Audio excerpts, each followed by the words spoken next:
Hi. Okay, we'll try this again. Turning off commenting. Okay. I'll give the spiel again. So this is the book that we're reading for winter for the Mad Woman's Library. You can join us on Fable. We have a club there where we talk about the books. I was going to read from the start. I'm not going to read from the start. I'm going to read from the section right around Christmas because we're right around Christmas right now. And this is a memoir by Catherine May, and it's a heartwarming, cozy book that I thought would be nice to keep us warm during the winter months. Okay. One night, I let Bert sit up late to finish watching the final Harry Potter film. We had started reading the books at the beginning of his troubles, and it quickly became clear that he identified with Harry, bullied and belittled, subject to flashes of temper, but also brave and loyal, a child who toughs out the bad times and relishes the good. Soon we switched to the films just so that he could race through them faster. He got to the end of Deathly Hallows Part 1 and was had to prove to him that the tide would turn. As the film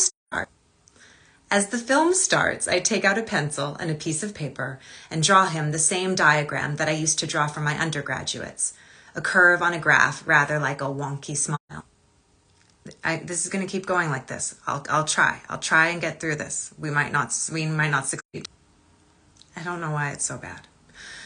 Okay, so she's drawn a graph. It's like a shape of a wonky smile.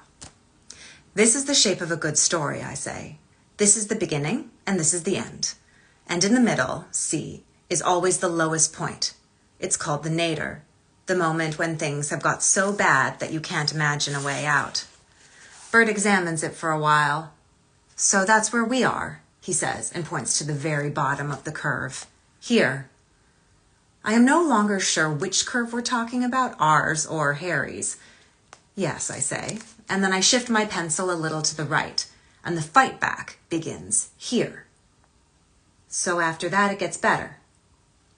Not quite. There are ups and downs, but from now on, the hero of the story is working towards a solution. Even with each setback, he gains ground.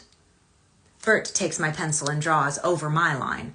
He follows the original curve, but takes a series of deep dives along the way. So this is what it's really like, he says.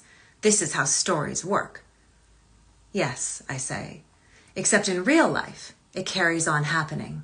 The adventure doesn't end on the last page. I make a new ritual for the Christmas period this year.